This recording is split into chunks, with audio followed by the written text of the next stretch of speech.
हाँ हाँ। बाबर साहब कैसे हैं आप? मैं शुक्र ठीक ठाक, अल्लाह का करम। क्या ये पी मैंने रहे? तो ये LLM मंगाया है। क्या है?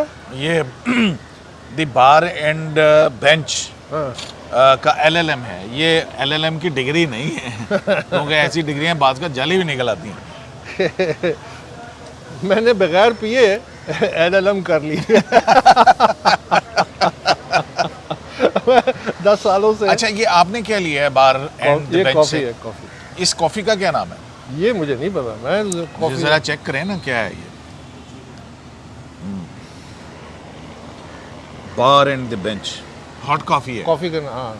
मतलब हॉट कॉफ़ी पी के बैठे हैं आप, तो फिर इसका मतलब है कि अल्लाह खैर ही करे आज। सर्कमस्टांसेस बड़े पिक्यूलियर है ना इस वास्ते। अच्छा जी, शाराए दस्तूर से मैं हूं अब्दुल क़य्यूम सिद्दीकी और आप हैं AQS के साथ, और हम इस वक्त हैं F6 में बार एंड द बेंच। ये स्ट्रीट कैफ़े है और यहाँ पे बैठ के जो है ना कानूनी चीज़ें बड़ी जहन में आती हैं, क्योंकि इनकी डिशेस भी ऐसी सी हैं। सुपर मोटो बर्गर, हाँ जी, और वो क्या अपना LLM शरबत, और कौन कौन सी हैं? मार्शल बर्गर भी है। बहरहाल एक नई डिश भी लॉन्च हो रही है जुडिशल पॉलिटिक्स के नाम से। तो कब की लॉन्च हो चुकी है कह रहे लॉन्च हो रही है। अच्छा जी, मैं आज जो है वो अकबर एस बाबर साहब आपको दावत इसलिए दी और आपका बहुत शुक्रिया। ये मखसूस नशिस्तों वाला केस जो है ये आपसे बहुत ज़्यादा जुड़ा हुआ है। रिजर्व सीट्स का, पाकिस्तान तहरीक इंसाफ, सुन्नी इत्तेहाद कौंसिल, इंट्रा पार्टी, और आपने जो है वो इंट्रा पार्टी वाला फ़ैसला दिलवा के और उसके अंदर जो है वो कहना है एक बंदा है जनाब, लॉ एक बंदे का फंडामेंटल राइट को पोलिटिकल पार्टी नालों ज़्यादा है। वक्त पाया तो ये आप ये मखसूस नशिस्तों के केस को किस तरह से देखते हैं? क्योंकि मेरा ख्याल है जितना अरसा आपने धक्के खाए हैं अदालतों के और कानून पढ़ा है आपने, और वो हमारे दोस्त हैं अहमद हसन शाह, उन्होंने आपकी काफ़ी लीगल तरबियत भी की है। तो पहले यहाँ से शुरू करते हैं, वो क्या बना आपके प्रोहिबिटेड फंडिंग वाले केस का, वो जिसमें वॉटन क्रिकेट क्लब से भी $20 लाख आए थे? बिस्मिल्लाह। हाँ। 2000 पता नहीं कहाँ से शुरू हुए हैं, 2014 से फिर जाके वो जब मुशर्रफ का केस शुरू हुआ था साथ ही आप ये भी 2022 में 2 अगस्त को फैसला है। बिस्मिल्लाहिर्रहमानिर्रहीम। बहुत शुक्रिया सबसे पहले आपने अपने प्रोग्राम में मदऊ किया। फॉरेन फंडिंग का जो केस है या बाकी जो इंट्रा पार्टी का भी केस है, जो जिस तरह वो चल रहा है, उसके जो मामलात चल रहे हैं, तो बड़े मुझे हैरानी होती है कि पाकिस्तान शायद वाहिद जमहूरियत है जहाँ पे आइन और कानून को नाफिज करने से जमहूरियत ख़तरे में पड़ जाती है। क्योंकि बारहा ये सुनने में आया है कि ये कैसे हो सकता है, यानी इंट्रा पार्टी का जो फैसला था वो ऐन आइन और कानून के मुताबिक था। अब आप या तो आइन और कानून को नाफिज करें और सियासी जमातों को जमहूरी जमातें बनाएं और अपनी जमहूरियत को मजबूत करें ताकि वो जमहूरियत डिलीवर कर सके, एक अच्छी क़यादत सामने आ सके। सही। या फिर आप इसी पिक्यूलियर सर्कमस्टांसेस में रहें जिसमें हम रह रहे हैं।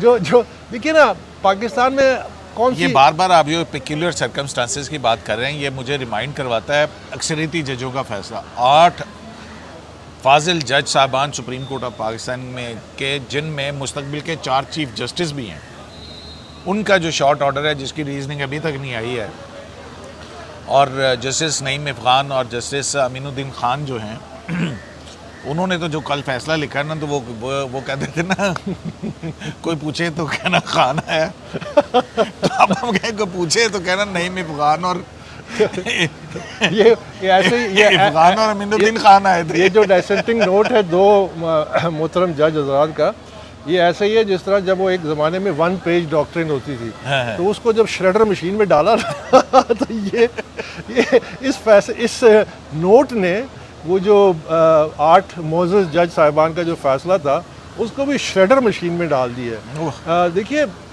बात ये है कि आपने ये कहा ना पिक्यूलियर सर्कमस्टांसेस, हाँ, ये क्योंकि बार बार जिक्र किया हुआ उन्होंने, ये नई नई इस्तिलाहें हमारे आती हैं। पहले चली थी डॉक्ट्रिन ऑफ नेसेसिटी, फिर किसी ने कहा क्रिएटिव इंटरप्रिटेशन होनी चाहिए, किसी ने कहा प्रोग्रेसिव इंटरप्रिटेशन होनी चाहिए। अब एक नई है वो आगे कि जी ये जो अभी ताज़ा तरीन जो है कि पिक्यूलियर सर्कमस्टांसेस। अब पिक्यूलियर सर्कमस्टांसेस क्या है? क्या ये वाकई पिक्यूलियर सर्कमस्टांसेस हैं 2000 जो अभी इलेक्शंस हुए हैं 2024 में 8 फरवरी को, या फिर ये पिक्यूलियर ख्वाहिशात हैं जो हावी हो जाती है, जिसके नतीजे में पिक्यूलियर फैसले करने पड़ते हैं, मोहब्बत भी तो हो जो सकती कि है। आइन, बस वही ख्वाहिशात में बहुत कुछ हो सकता है ना जी।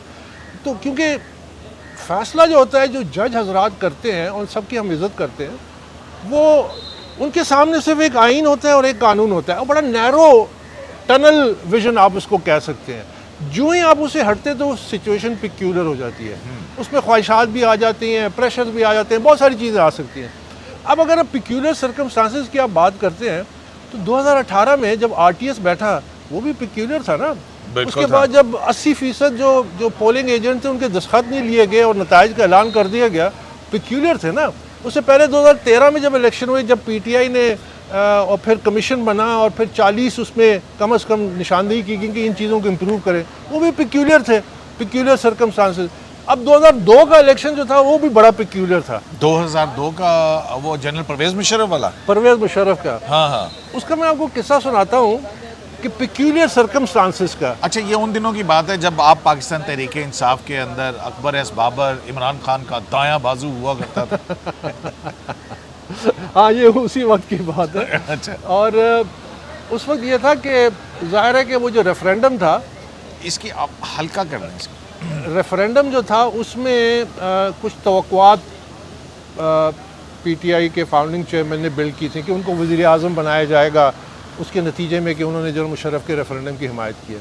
हाँ। तो अगर जो वो कहा दावा ये करते हैं, लेकिन मुशर्रफ ने कभी भी इनको प्राइम मिनिस्टर का ऑफ़र नहीं किया। मेरे सामने एक वजारत और फिर उसके बाद जो मीटिंग हुई 30 अप्रैल से पहले इस्टेब्लिशमेंट की और पीटीआई चेयरमैन की, तो उसमें उन्होंने सामने पूरा ब्लूप्रिंट रख दिया कि किस तरह इत्तेहाद बनेगी, ये जमात है, आपको इतना हिस्सा मिलेगा, वगैरह वगैरह सारी चीज़ें। अच्छा, तो वो जब ख्वाहिशात पे पानी फिर गया तो उसके बाद मैंने उनको कहा, क्योंकि मैं, हामिद खान और मिराज महमूद खान, हम बहुत मुखालिफ थे कि हमने कहा कि रेफरेंडम की आप हिमायत ना करें, ये एंटी डेमोक्रेटिक है, अपने डेमोक्रेटिक क्रेडेंशियल्स को बिल्ड करें और यूथ को मोबिलाइज करें। अच्छा, और ये वो 2002 के रेफरेंडम क्योंकि that was leading up to the elections ना। ठीक ठीक ठीक। अच्छा, जनरल परवेज तो मैंने उनको कहा आपने तो अब हमें पॉलिटिकल नो मैंस वो कर दिया है। तो फिर एंड में हमें यही फैसला हो कि ज़्यादा से ज़्यादा एक सीट निकलेगी, वो भी मियाँ वाली की।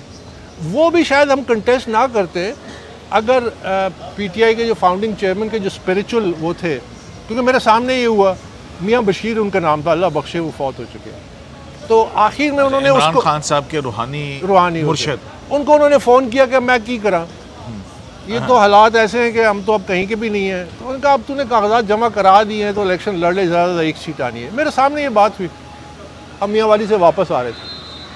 अब वो इलेक्शन हो गए, रात कुछ 2 बज गए, मैं तो सेंट्रल ऑफिस में था कवर्ड बाज़ार रोड में, और 2-2:30 बजे मुझे इतला आई कि दफ्तर में कि 50 पोलिंग स्टेशन के रिज़ल्ट रोक लिए गए हैं मियाँ वाली में, इमरान की कॉन्स्टिट्यूंसी के। अच्छा, तो खैर मैंने कहा कि भाई ये भी अब चेंज हो जाएंगे, सब जो होता है हमारा, तो खैर कोई बात नहीं। मैं उठ के आ गया। तो अभी मैं ड्राइव कर रहा था, तो उस ज़माने में नए नए सेलफोन्स आए थे, वो बड़ा फ़ोन था, तो उसमें मुझे उस ज़माने में वो पाकटेल वाला, हाँ, बड़ा वाला, बड़ा।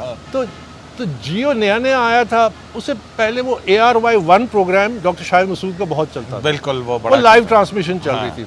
मुझे उनकी कॉल आ गई, उन्होंने कहा जी मैं इमरान खान से बात करनी है। तो मैंने कहा वो तो मियाँ वाली में, वहाँ सेल फोन तो नहीं है। तो कहते हैं हमने तो उनको अनाउंस कर दिया कि वो इलेक्शन जीत गए।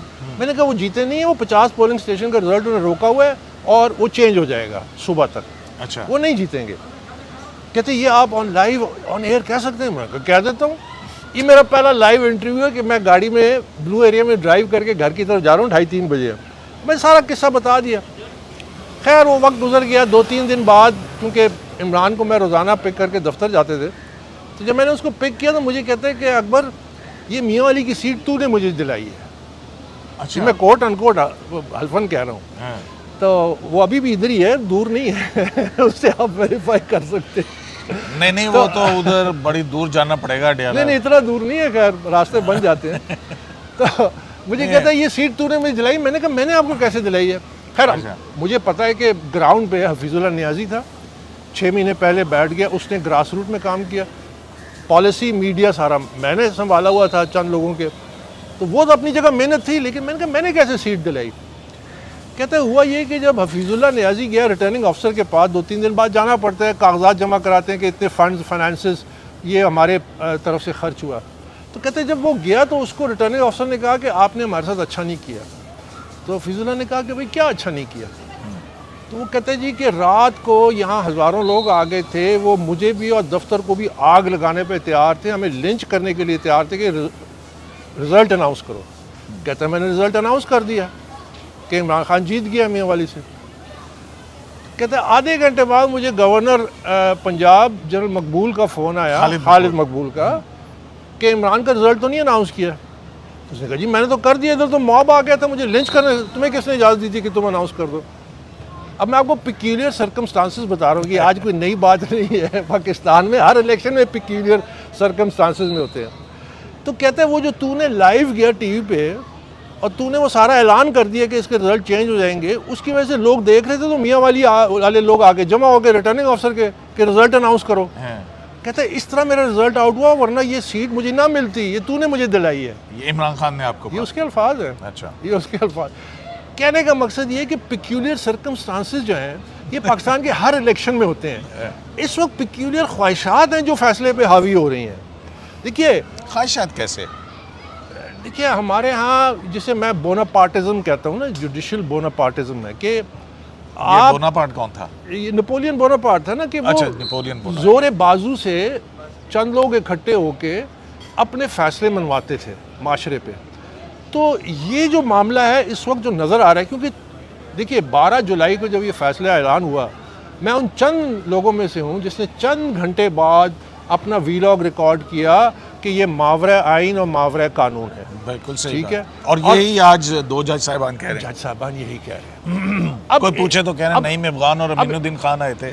अब इसमें देखिए जो सोचने की चीज़ है, अगर 8 मोअज़्ज़ज़ जज हजरात कलम के ज़ोर पे पिक्यूलियर सर्कमस्टांसेस को बहाना बना के एक ऐसा फैसला करते हैं जो मावरा आइन और मावरा कानून है, तो वो जो 8 लाख लोग हैं असला बरदार, उनको कौन रोकेगा कि वो अपनी मर्ज़ी का, इसे कहते हैं, यही इसी को मैंने कहा कि बोनापार्टिज्म जब आप करते हैं तो अल्टीमेटली जब आप जंगल का कानून नाफिज करते हैं, आप कानून, क्योंकि आप कानून से हट गए हैं, आप आइन से हट गए हैं, तो जब जंगल में तो बादशाह का कानून होता है, जंगल का जो बादशाह होता है वो जोरे बाजू करता है, तो जोरे बाजू power flows to the barrel of a gun. तो फिर आप इनवाइट कर रहे हैं मिलिट्री इंटरवेंशन को, क्योंकि वो भी ये कहेंगे कि अगर ये आइन से मावरा फैसला कर सकते हैं तो हम आइन से मावरा मुदाखलत क्यों नहीं कर सकते। आपने भी तो की। तो ये इंतहाई खौफनाक और खतरनाक वो जस्टिस की थ्योरी के ऊपर वो कैल्सन थ्योरी ऑफ वो क्या है, सैलस पापुला है, वो भी आ जाती है, क्योंकि वो तो सारे फैसले वो जस्टिस की थ्योरी के ऊपर लिखे हैं ना, ऐसा इंसाफ की बुनियाद के ऊपर, क्योंकि उसमें भी यही कहा था ना कि जनाब कामयाब कू है अवामी उमंगों के मुताबिक, अंदाजा है जो है वो मुझे कोई खून का कतरा नहीं बहा, लिहाजा माशाल्लाह जायज़ करार दे दिया सैलस पापुला। मुझे बहुत अफसोस हुआ जब मैंने ये प्रोसीडिंग्स देखी और जज हजरात के, मुअज़्ज़ज़ जज हजरात, उनके जो रिमार्क्स थे about the election commission of Pakistan, वो एक आईनी इदारा है। सही, आप उसको बिलिटल नहीं कर सकते, आप उसको अंडरमाइन करेंगे, आपने पाकिस्तान की जमहूरियत को मज़ीद डिसफंक्शनल कर दिया। वो कैसे? आपने 12 इंट्रा पार्टी इलेक्शन का जो फैसला था वो बिल्कुल ऐन आइन और कानून के मुताबिक था, सारी दुनिया ने देखा, कोई कानूनी शिक बता दें जिसको मजरू किया जो फैसला दिया। सही। अच्छा, अब इंट्रा पार्टी इलेक्शंस की अगर आप अहमियत को ये समझते हैं कि उसको आप किसी खाते में नहीं लाते, आप उसको मुकम्मल तौर पर दरगुजर कर देते हैं, वो जमहूरियत की बुनियाद है। इलेक्शन कमीशन इंडिया का जो है उनका एक आइन में मौजूद है एक शिक कि हाई कोर्ट्स खासकर जब इलेक्शन अनाउंस हो जाए चैलेंज ही नहीं कर सकते उनके फैसलों को, इलेक्शन में सुप्रीम कोर्ट में होता है। हमारे यहाँ भी इलेक्शन कमीशन का फैसला लिखा नहीं जाता तो उधर एक स्टे ऑर्डर तैयार होता है, ठा करके स्टे आ जाता है। आपने अपने आइनी इदारे को मफलूज कर दिया, आप उस इदारे को जब मफलूज करेंगे, वो तो जमहूरियत के असली गार्डियन तो वो है, वो पॉलिटिकल पार्टीज़ को रेगुलेट करता है, वो इंटर पार्टीज़ को अब मसलन मेरी ये जो अभी तरमीम ला रहे हैं इलेक्शन एक्ट 2017 में, तो 2 सत्रें और क्यों नहीं शामिल करते वो ये कि उसमें करेंगे इलेक्शन कमीशन जो है तमाम बड़ी पार्टियां जो पार्लियामेंट में आती हैं उनके इंटर पार्टी इलेक्शन को वो मॉनिटर करेगा। ये आप कर सकते हैं तो वो भी कर दें। नहीं, लेकिन है तो सही ना, बल्कि ये जो तरमीम है ये तो पीटीआई के कहने के ऊपर 3 साल की डाली गई थी। इलेक्शन एक्ट के अंदर के 3 साल के अंदर इलेक्शन करवाना ज़रूरी है। जो पार्टी नहीं करेगी और उसके 3 सज़ाएँ हैं, जुर्माना है, डीलिस्टिंग है और इंतखाबी निशान जो है वो आपसे ले लिया जाएगा। और ये तो इलेक्शन कमीशन ने बता दिया था 2021 से इंटर पार्टी इलेक्शन नहीं करवा रहे थे। देखिए कहीं मुझे तो बड़े ये ना करवाने के पीछे मकसद क्या है? क्योंकि इमरान खान जो है वो उस वक्त क्योंकि कन्विक्टेड थे तो इलेक्शन हो नहीं सकते थे। इमरान खान बतौर चेयरमैन इलेक्ट नहीं हो सकते थे, किसी और को पार्टी दी नहीं जा सकती। प्राइम मिनिस्टर थे उस वक्त भी उन्होंने 1 साल मांगा था, इलेक्शन कमीशन को 1 साल दिया था। वो तो उनको दिया था। देखिए बात ये है कि यही तो असली मसला है। हमारे यहाँ जमहूरियत जो है एक रस्म है जिसको आपने अदा करना है, इस पे अमल नहीं करना है। आपको पता है कि 1947 से आज तक बरतानिया में जो कंजर्वेटिव पार्टी है उसके 15 लीडर उसकी अपनी पार्टी ने इंट्रा पार्टी इलेक्शन के ज़रिए तब्दील किए हैं। क्या पाकिस्तान में जमात इस्लामी के अलावा कोई एक पॉपुलर जमात बताइए जिसने हुकूमत बनाई है? हुकूमत में कोई जमात है जिसने इंट्रा पार्टी को अहमियत दी है, जिसकी पार्लिमानी पार्टी है, जो पार्लिमानी लीडर मुंतखब करता है? यहाँ तो वो जाते हैं सीधा जेल में। आपने देखा है पीटीआई की जो इस वक्त जो फिर रहे हैं, जो अपने बाय द वे एक और चीज़ बड़ी सामने आती है इसके दौरान, ये जो केस चला था, ये एक बड़ी पॉपुलर जमात है। हाँ, ये मुझे कानून में पॉपुलैरिटी दिखाएं, हाँ। आइन और कानून में पॉपुलैरिटी की अहमियत बताएं। जज साहिबान भी जस्टिस मुनीब का मेजर पॉलिटिकल पार्टी मेजर है या माइनर है? आपका इससे क्या ताल्लुक? आपका किसी पॉपुलैरिटी से क्या ताल्लुक है? अब पॉपुलैरिटी तो ऊपर नीचे होती रहती है, ये तो वक्त के साथ बदलती रहती है। तो हरीम शाह थोड़ी पॉपुलर है। खैर वो तो ठीक है, लेकिन बात कहने की ये जो मैं कह रहा था कि देखिए जमहूरियत हमारे यहाँ एक रस्म के तौर पे ये अदा करना चाहते हैं। जब तक आप जमहूरियत की एसेंस सब्सटेंस में नहीं जाएंगे पाकिस्तान में कोई तब्दीली नहीं आएगी। मैं वाहिद शख्स था जो सरेआम कहता था कि आप 10 इलेक्शन करा लें, it's recycling of political waste. ये आपको वो लीडरशिप नहीं देगी, वो तब्दीली नहीं लाएगी, पाकिस्तान के हालात नहीं बदलेंगे। और यही आज हो रहा है। आप उस वक्त हमारे सारे दानिश्वर और एंकर्स और बड़े लोग कहते थे बस इलेक्शन करा दें, किसी तरह से बस इलेक्शन करा लें, तमाम बीमारी का एक ही इलाज है। हाँ, आज क्या कहते हैं? आज कहते हैं बस कोई डील करा दें किसी तरह से, वो सारे कानून, सारे आइन, सब कुछ इधर दरगुजर। इवन जब आप ये फैसला देखते हैं और वो जो कार्रवाई सुनते हैं, आपको इंप्रेशन मिलता है कि वो खुद कानून और आइन की कोई अहमियत नहीं देते। वो पॉपुलैरिटी, पॉपुलिज्म तो देखिए अब ये क्या पीपल की बात है। और अगर मेरा भी एक ये है कि अगर इतना ही अब मुझे नहीं पता क्योंकि वो मैं इसीलिए कहता हूँ कि ये जो अब तो जज साहिबान ने भी कह दिया कि आइन से मावरा रिलीफ क्रिएट किया गया पीटीआई के लिए और उसमें आइन को मुअत्तल किए बगैर उनको ये जो है वो रिलीफ नहीं दिया जा सकता कि ना वो पार्टी है, ना नीचे इलेक्शन कमीशन में थी, ना हाई कोर्ट के सामने थी और फिर सुप्रीम कोर्ट के अंदर हो गया। इवन के कमल शोज़ब के वकील जो है, कमल शोज़ब का ये मौक़िफ़ था कि मुझे सुन्नी इत्तेहाद काउंसिल का कैंडिडेट तस्वुर किया जाए कौमी असम्बली और सूबाई असम्बली खैबर पख्तूनख्वा के लिए। तो उनका भी नहीं था और उन्होंने भी प्रेस नहीं किया। अब तो लिख दिया उन्होंने कि जनाब जो सलमान अकरम राजा साहब हैं, उन्होंने उनसे जब जज साहिबान ने पूछा तो उन्होंने कहा कि जी मैं तो इसको प्रेस नहीं कर रहा, लेकिन सुप्रीम कोर्ट चाहे तो दे सकती है।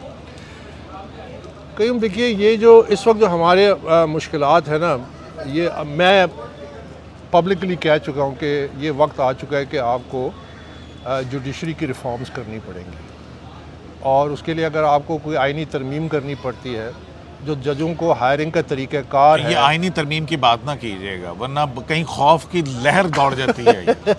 ज़लज़ला आ जाएगा। लेकिन बहरहाल आपको करना पड़ेगा। अगर आप नहीं करेंगे तो नहीं, वो तो हालात कहीं हालात और, क्योंकि आपको तरीक़ाकार बेहतर मेरिट और ये जो देखिए ना हमारे यहाँ ये जो वकला हैं कुछ, ये सीनियर वकला, ख़ासकर ये जो लाहौर में जो एक लाहौरी ग्रुप है जो यहाँ आके खड़ा होके कहता है कि हम प्रोटेक्ट करेंगे जुडिशरी को और जुडिशरी की इंडिपेंडेंस को, तो अब कहाँ है वो?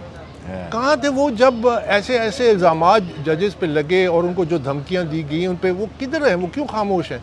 इस फैसले पे जब ये फ़ैसला आया क्यों नहीं वो सामने आए कि जी ये फ़ैसला आइन और कानून से मावरा है और ये बात तय है, इसमें तो कोई शक नहीं है कि ये फैसला आइन और कानून से मावरा है, इसमें कोई कानूनी शक लगती ही नहीं है। अच्छा, अब बाबर साहब की बात ये है कि जो दलील है वो तो जाहिर है, और जो हालात हैं, पिकुलर सर्कमस्टांसेस जो हैं वो हमारे सामने हैं, और वो ये हैं कि 8-5 की 13 रुकनी फुल कोर्ट था, 8-5 की रेशो से फैसला आया।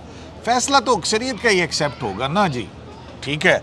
और ये 2 जज साहिबान ठीक हैं, उन्होंने लिख दिया, अकलीती नोट है उनका, इख्तलाफी नोट है। तो जब ये एक इख्तलाफी नोट है और ये पूरे जो इफ़ेक्ट है उसका जजमेंट का, कि बेशक जनाब आप पिछली तारीख से जो है वो कागजात नामजदगी दोबारा जमा करा दें, 15 दिन दे दें, जो एक पॉलिटिकल पार्टी ज्वाइन कर चुके हैं उनकी जो है सियासी एफिलिएशन है उसको तब्दील कर दें आप, और एक पॉलिटिकल पार्टी यानी कि सुन्नी इत्तेहाद कौंसिल जो है उसको एक फ़ैसले के ज़रिए से डिसफंक्शनल कर दें, पार्लियामेंट से निकाल के बाहर फेंक दें आप उसको। तो ये बेशक इन जज साहबान ने लिख दिया तो उसका ओवरऑल तो कोई इम्पैक्ट नहीं पड़ेगा। तो मुझे तो देखिए, मेरी मसलन मैं मफरूज़े के तौर पे मैं MNA हूँ PTI का, मेरी तकदीर का फ़ैसला किया जा रहा है और मुझसे नहीं पूछा जा रहा। कभी ऐसा हुआ है? कभी ऐसा हुआ है? एक से नहीं 100। आप सुने बगैर कैसे किसी को वो कर सकते हैं? दूसरों के आप फैसला कर रहे हैं जिनके बारे में आपने सुना तक नहीं। तो मुझे मेरा ये वो है कि इस फैसले पे अमल दरामद जो है वो नामुमकिन है।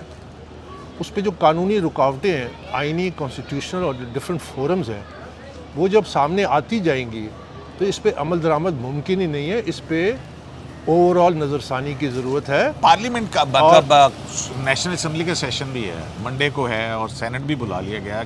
आप वहाँ पे क्या एक्सपेक्ट कर रहे हैं या वो क्या करेंगे? देखिए, जो इस वक्त मीडिया में इतलात हैं वो तो यही है कि ऐसी शिकें डाली जा रही हैं कि जो आइन में जो कुछ पहले से मौजूद है उसकी तशरीह वाज़े अंदाज में कर दी जाए, बजाय इसके कि डायरेक्टली फ़ैसले को हवाला बनाया जाए।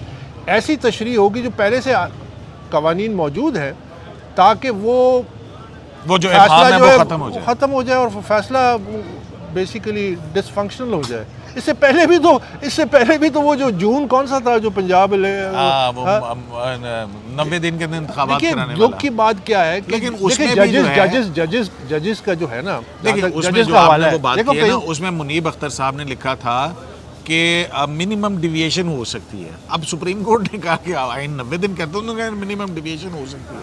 फिर सवाल ये पैदा हुआ कि मिनिमम डिविएशन जो है वो एक बस जितनी होगी या 100 बसों जितनी होगी? नहीं, वो तो पिक्यूलियर सर्कमस्टांसेस है ना, उसमें तो सब कुछ हो सकता है ना। देखिए, बात ये है कि मुझे जो सबसे ज़्यादा अफसोसनाक बात है कि जजेस, सबसे जो अहम चीज़ होती है वो उनका हाई मॉरल ग्राउंड होता है। सही, ठीक है। अनफॉर्चुनेटली ये जो फैसला है इसमें कुछ ऐसे जजेस थे जिनको कम से कम मैं ज़ाती तौर पे बड़ा रिस्पेक्ट करता था, आइंदा भी करूँगा था। वो इसलिए कि ये फैसला जो है ना, ये मतलब समझ नहीं आता। एक कॉमन सेंस भी तो है ना। या तो आप हमें बना लें कुछ और, अगर तो हम अशरफुल मखलूक़ात हैं, सोचने की सलाहियत रखते हैं, थोड़ी बहुत तालीम भी है, कुछ कानून भी पढ़ा हुआ है, तो ये फ़ैसला किसी मयार पे नहीं उतरता। इस फैसले को वापस लेना चाहिए। और जो पिक्यूलियर सर्कमस्टांसेस का जिक्र है वो हर इलेक्शन में होते हैं। सिस्टम को चलाएं, लेकिन सिस्टम को जो सबसे अहम चीज़ है उस पर फोकस करें। वो पिक्यूलियर सर्कमस्टांसेस अदालत के सामने भी नहीं है। देखिए, जो चीज़ प्लीडिंग्स में नहीं जो है, चीज़ 185(3) की जुरिस्डिक्शन, जिस पे फोकस करने की ज़रूरत है वो 2 चीज़ें हैं। हाँ। अगर आप इन 2 चीज़ों पे फोकस करेंगे, पाकिस्तान की सियासत बदल जाएगी, इनकलाब आ जाएगा। क्या? एक, आप इंट्रा पार्टी इलेक्शन तमाम इलेक्शन कमीशन के नीचे कराएं, रिजिडली लॉ को फॉलो करें। क्यों? इस फसूदा क़यादत से हमारी जान छूटेगी। हर 3-4 साल बाद नई क़यादत सामने आएगी, जो डिलीवर करेगा लोग उसको सपोर्ट करेंगे, उसके वर्कर सपोर्ट करेंगे। ये लोग दलील देते हैं कि जी फलाना पार्टी के चेयरमैन, इसके अलावा और कौन जीतेगा। ये बात नहीं है। जब आप तहसील, डिस्ट्रिक्ट, प्रोविंस में जब इलेक्शन कराएंगे, जब जेन्युइन लोग आएंगे तो कल को वो अपने चेयरमैन को भी चैलेंज करेंगे। वो उसको बादशाह की तख्त पे नहीं बिठाएंगे जिस तरह आजकल बिठाते हैं। आपने देखा है जो इस वक्त जो ये जो डिफंक्ट PTI के जो लोग हैं, ये क्या बात करते हैं, इमरान खान ने ये कहा, इमरान खान ने वो कहा, इमरान खान ने, भाई आप क्या कह रहे हो? हाँ। आपके पास कुछ सोचने की है? वो क्यों? क्योंकि वो टोटल 1% रूल है। तो ये तो जमहूरियत की नफी है।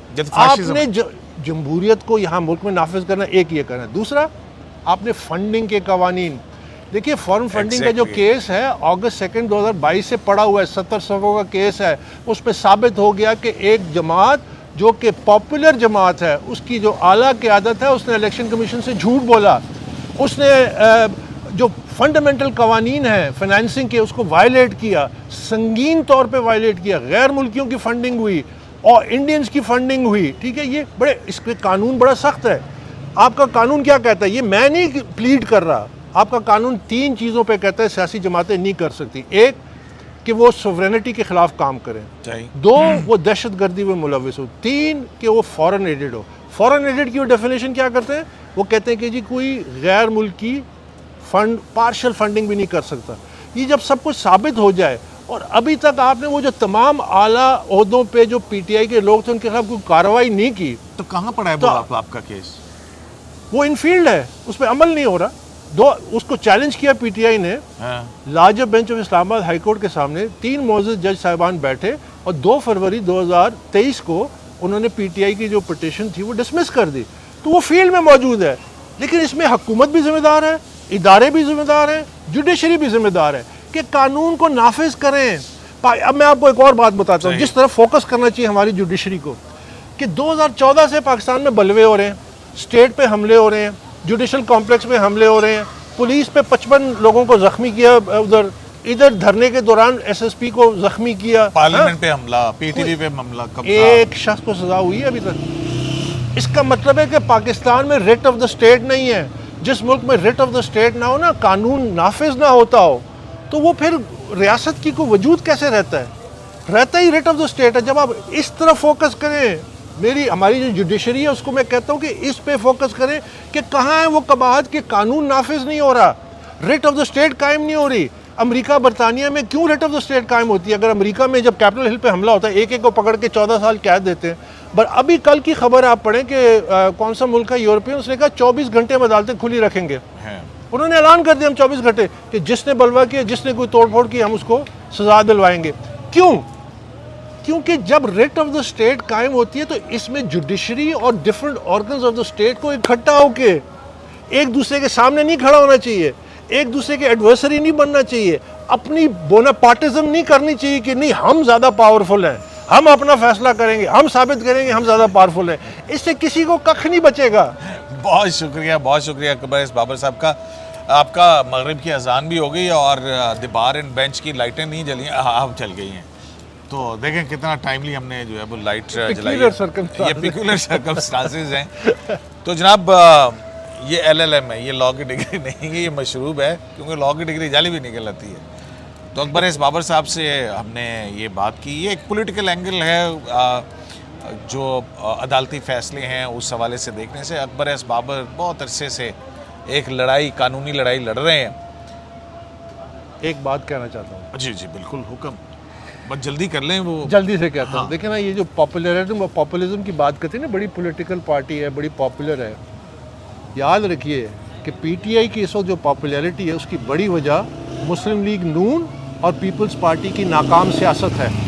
इस पीपल्स पार्टी का पीटीआई का तोड़ पीटीआई होगा, वो जेन्युइन पीटीआई होगी, ये फेक पीटीआई नहीं होगी। हम ही इस सियासत को ख़त्म करेंगे जो ये इंतशार और ये जो सियासत पाकिस्तान में हो रही है। हम ही इस मुल्क को इंशाल्लाह इसके मेमार बनेंगे। बुनियाद